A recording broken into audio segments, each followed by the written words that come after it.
This is St. Louis. A rash of violence in North St. Louis County. County investigators are battling a series of recent crimes. Someone shot in the head Christmas night in Ferguson.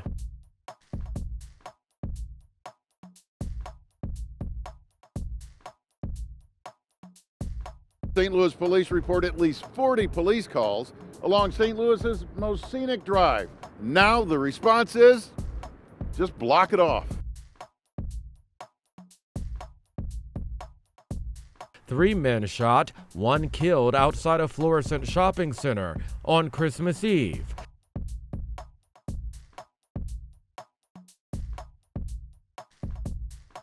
And this foreboding roadblock remains in place day and night near the Poplar Street Bridge.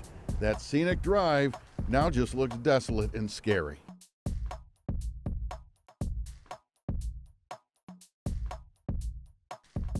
And in the new year, 2 homicides in Moline Acres, another in Delwood. And this was St. Louis.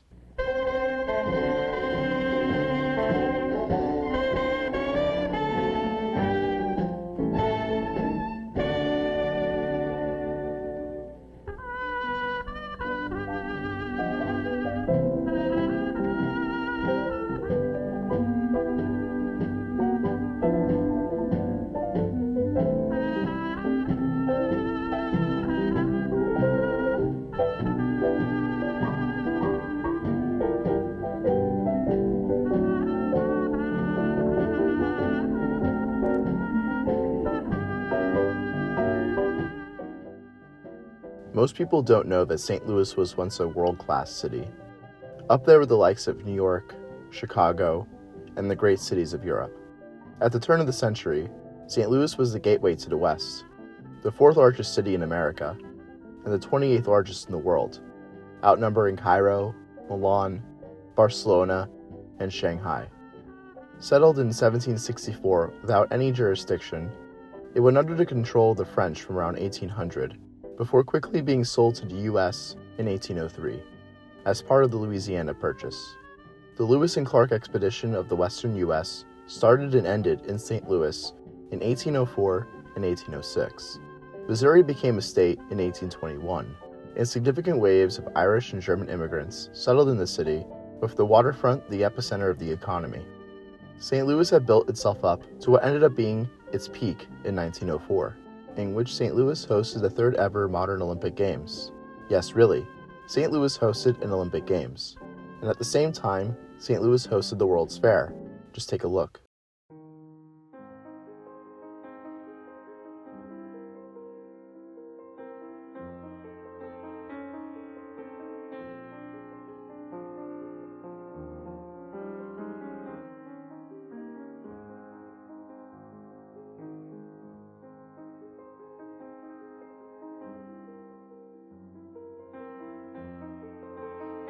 At this point, St. Louis was at the top of the world, and it continued to thrive up until World War II. So what happened after that? St. Louis faced one of the most radical urban transformations in the mid-20th century. Suburbanization and bulldozing for highways and parking lots destroyed the once great city and all of its beauty.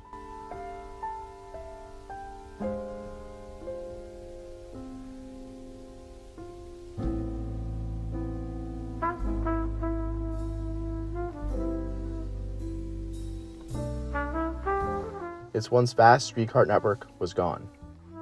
The city's population went from over 850,000 in 1950 to 450,000 in 1980. It has since dwindled to under 300,000 as of today, a lesser population than the city had in 1870. And what wasn't destroyed by the urban renewal of car infrastructure was replaced with ugly modernist buildings that bear no resemblance to what was.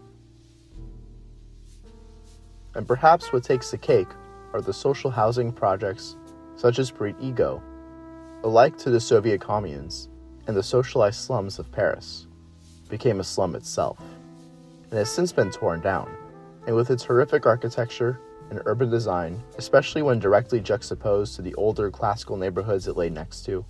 Did it ever stand a chance? And really, did St. Louis? Puig ego is no more, and its land is still vacant. And that sums up St. Louis. It's largely vacant, crime-ridden, and what it was a century ago feels like a fairy tale rather than anything close to reality. However, there remains some relics of the past.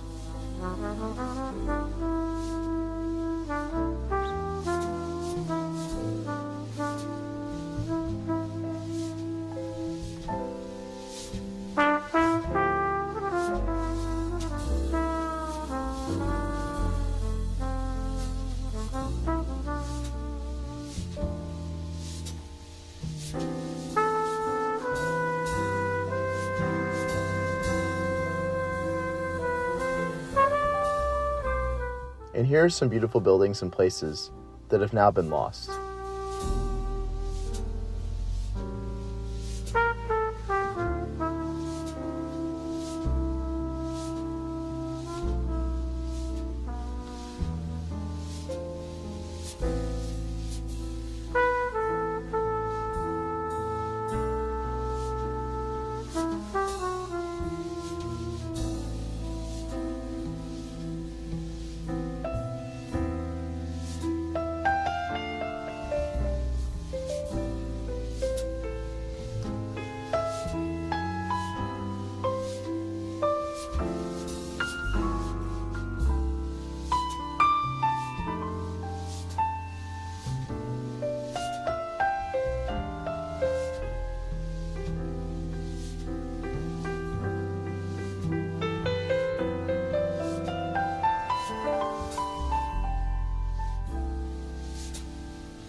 This is the first episode of a new series I'm bringing to my channel.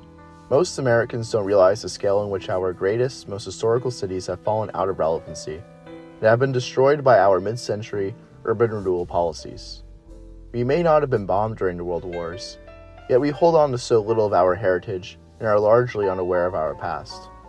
Especially because it's so saddening and frankly embarrassing how we threw so much of it away in the name of suburbanite car culture. But if there's any hope that we can ever undo that damage, we have to start by looking towards the past and admiring what once made up our beautiful, thriving cities and towns. Thank you for watching. I'll see you next time.